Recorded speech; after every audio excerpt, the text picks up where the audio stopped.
Trump alega que Irão contactou os Estados Unidos, tendo em vista um acordo, e diz que é tarde demais para negociar à medida que ataques contra Teherão se intensificam. Itália, Espanha e Países Baixos enviam meios militares para Chipre. A Europa mobiliza-se para travar possíveis ataques iranianos no Mediterrâneo Oriental. Emmanuel Macron pediu a primeiro-ministro israelita Benjamin Netanyahu para evitar a ofensiva terrestre no Líbano. Zelensky descarta reparos no oleoduto Druzhba, com o país a enfrentar tensões crescentes com a vizinha Hungria e Eslováquia.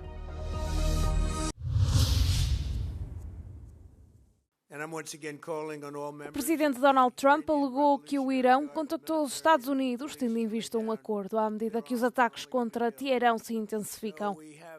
Trump terá dito que já era tarde demais para um acordo e instou os diplomatas iranianos a procurarem asilo e ajuda na reconstrução do país. Apesar do bloqueio no Estreito de Hormuz, Trump considerou que os preços globais do petróleo permanecem estáveis e que é necessária mais pressão económica.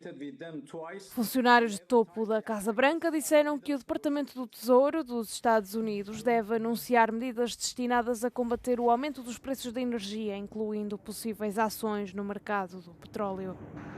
A Operação Epic Fury, em curso, tem como objetivo destruir as capacidades ofensivas do Irão, neutralizar a marinha e impedir Teherão de desenvolver armas nucleares.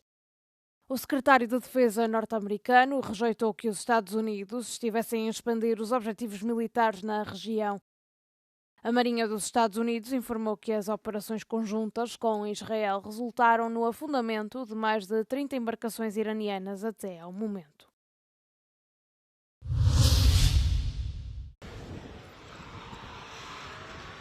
Espanha anunciou o envio de uma fragata para Chipre. A embarcação estava no mesmo grupo do porta-aviões francês Charles de Gaulle, no Mar Báltico, em trabalhos de escolta e treino avançado.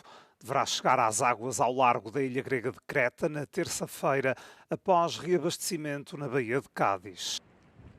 Alcançada a aprovação final no Parlamento, Itália também enviará reforços para Chipre. O presidente cipriota agradeceu o apoio da primeira-ministra italiana Giorgia Meloni numa publicação na rede social X. Evocou as relações de longa data entre os dois países. Afirmou ainda que a posição de Roma é uma prova concreta do reforço constante da parceria Chipre-Itália. Uma fragata dos Países Baixos está também a caminho de Chipre. Navega ao lado do porta-aviões francês. Do lado britânico, o contratorpedeiro HMS Dragon segue em direção a Chipre, aonde chegou na quarta-feira à noite o secretário de Defesa do Reino Unido, que se reuniu com o homólogo cipriota. Debateram o modo como os britânicos poderão reforçar as defesas locais contra drones e mísseis. Na quinta-feira, ao meio-dia, voltou a soar um alarme na base britânica de Akrotiri. Segundo o governo de Chipre, o alerta foi acionado por uma investigação sobre um possível objeto suspeito que se dirigia para as instalações militares. Nicósia esclareceu que nada de relevante acabou por surgir. A outro nível, as autoridades cipriotas procuram melhorar o sistema de alerta de emergência através de SMS, depois de se ter verificado que nem todos os residentes receberam as mensagens. O presidente francês Emmanuel Macron anunciou na rede social X que pediu ao primeiro-ministro israelita Benjamin Netanyahu para abster-se de uma ofensiva terrestre no Líbano. Este pedido, feito através de uma chamada telefónica, marca a primeira conversa de Macron com o líder israelita desde o ano passado, quando Netanyahu expressou indignação com a decisão de França de reconhecer o Estado da Palestina. Macron também disse que manteve conversações com o presidente e o primeiro-ministro libaneses. O líder francês defendeu o retorno ao acordo de cessar-fogo e encorajou-os a pressionar o Hezbollah a cessar os seus ataques. O Líbano foi arrastado para a guerra entre os Estados Unidos da América e Israel com Teherão, depois do grupo Hezbollah, apoiado pelo Irão, ter atacado Israel após a morte do líder supremo Ayatollah Ali Khamenei no sábado. Segundo as autoridades locais, mais de 83 mil pessoas foram deslocadas das suas casas em todo o Líbano desde o início dos novos confrontos no fim de semana passado.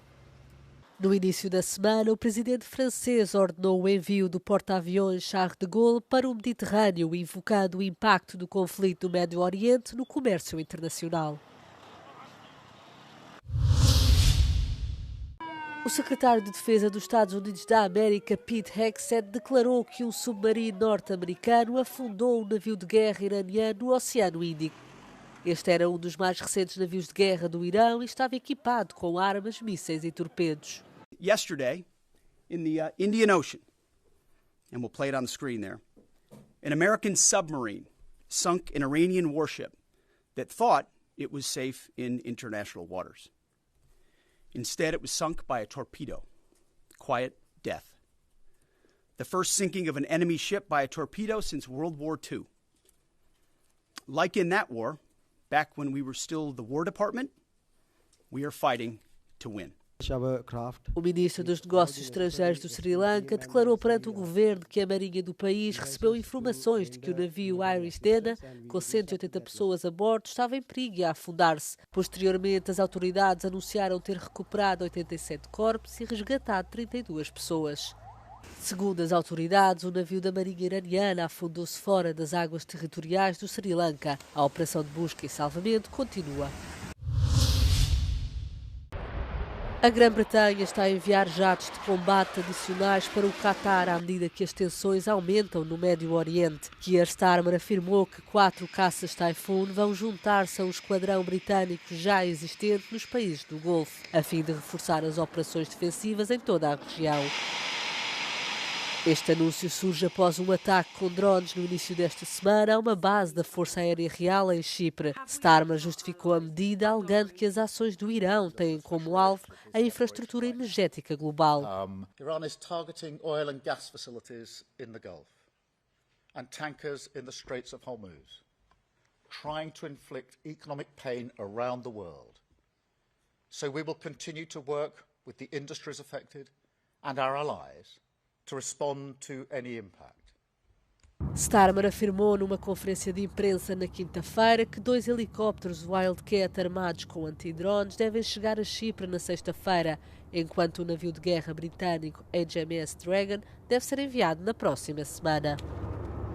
Apesar do aumento do contingente militar, o líder do Partido Trabalhista insiste que o Reino Unido está a promover a calma, mas não soube precisar quanto tempo durará o conflito no Médio Oriente. We are doing everything we can to de-escalate this. I can't give you a time base for this. I don't think anybody can. My strong view is that we need to de-escalate, and ultimately this will have to be a matter of negotiation when it comes to some of the core issues like nuclear capability. Inicialmente, Starmer recusou-se a ter qualquer papel na guerra dos Estados Unidos da América e Israel contra o Irão, mas acabou por concordar com um pedido norte-americano para utilizar 2 bases militares britânicas com um objetivo defensivo específico e limitado.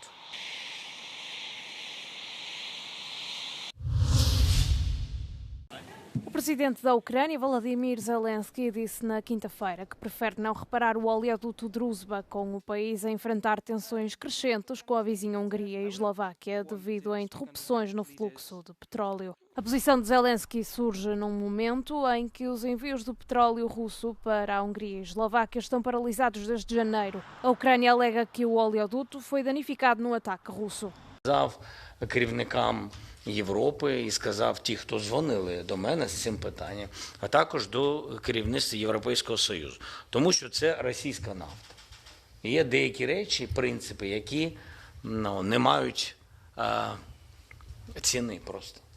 Вони нас вбивають, а ми повинні дати нафту Орбану, бо він, бідненький, без цієї нафти виграти не може вибори.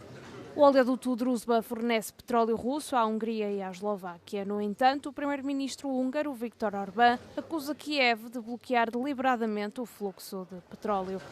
Esta questão gerou um impasse na União Europeia, depois de a Hungria ter usado o seu poder de veto para impedir a aprovação do 20º pacote de sanções da União Europeia e impedir Bruxelas de conceder um empréstimo de 90 mil milhões de euros à Ucrânia. Numa carta enviada esta semana, o primeiro-ministro húngaro pediu à presidente da Comissão Europeia que aumentasse a pressão política sobre a Ucrânia para reiniciar a distribuição de petróleo.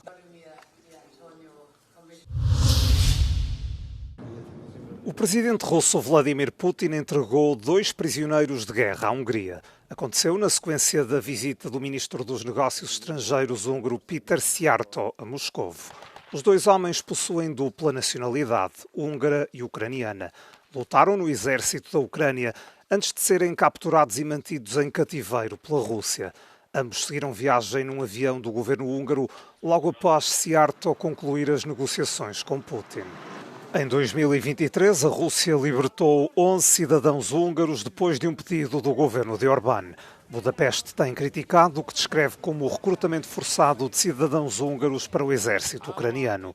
Na Ucrânia, há uma minoria húngara composta por cerca de 100 mil pessoas. A maioria delas tem também passaporte da Hungria. Além da questão dos prisioneiros de guerra, a delegação chefiada por Szijjártó discutiu as importações de energia. A Hungria e a Eslováquia são os únicos Estados-membros da União Europeia que continuam a importar petróleo e gás natural da Rússia. O presidente dos Estados Unidos da América, Donald Trump, demitiu a secretária da Segurança Interna, Kristi Noem, após semanas de críticas à aplicação da lei de imigração e à resposta a desastres. Noem foi alvo de um interrogatório difícil por parte dos legisladores no início desta semana e tem estado sob escrutínio desde a morte a tiro de 2 manifestantes em Minneapolis pelas mãos de agentes de imigração.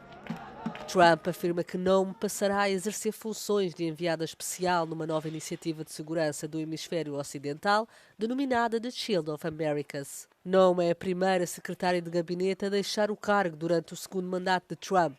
O presidente norte-americano afirmou que vai indicar o senador de Oklahoma, Markwayne Mullin, para liderar o Departamento de Segurança Interna dos Estados Unidos da América, embora Mullin ainda precisa de ser confirmado pelo Senado.